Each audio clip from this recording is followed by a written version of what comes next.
கலாச்சாரத்தை சீரழிக்கும் கோலி விடுதிகளுக்கு தமிழகத்தில் தடை விதிக்க வேண்டும் என்று தமிழ்நாடு விடுதி உரிமையாளர் சங்கம் வலியுறுத்தியுள்ளது. சென்னை மாவட்ட ஆட்சியர் அலுவலகத்தில் தமிழ்நாடு விடுதி உரிமையாளர் சங்கத்தினருடன் மாவட்ட ஆட்சியர் கலந்தாய்வு கூட்டம் நடத்தினார்.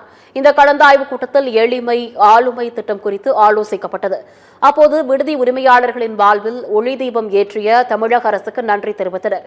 மேலும் கோலி விடுதியினால் தமிழ்நாடு கலாச்சாரம் கெட்டுப்போகும் சூழ்நிலை இருப்பதால் அதனை தடை செய்ய வேண்டும் என்று அரசுக்கு தமிழ்நாடு விடுதி உரிமையாளர் சங்கத்தினர் கோரிக்கை விடுத்துள்ளனர்.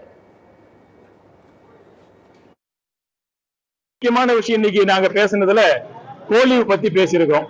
கோலிவு என்ற விடுதிகள்னால தமிழ்நாட்டினுடைய பண்பாடு கலாச்சாரம் சீரழிந்து கொண்டிருக்கின்றது.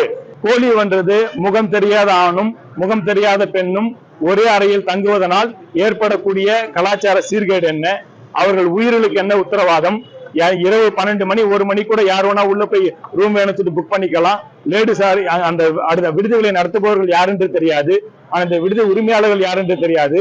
தமிழ்நாடு முழுவதும் சென்னை முழுவதும் புற்றீசல் போல இருபாலர் தங்கும் விடுதிகள் கோலி ஹாஸ்டல்ஸ் பெருகிவிட்டன. தமிழ்நாட்டிலையும் இந்த கோலிவு பத்தின ஒரு அவேர்னஸை உருவாக்குவதற்கு அரசாங்கமும் நாங்களும் தயாராக இருக்கின்றோம். பத்திரிகை துறையும் அதற்கு எங்களுக்கு உறுதுணையாக இருக்க வேண்டும் என்று கேட்டுக்கொள்கிறோம்.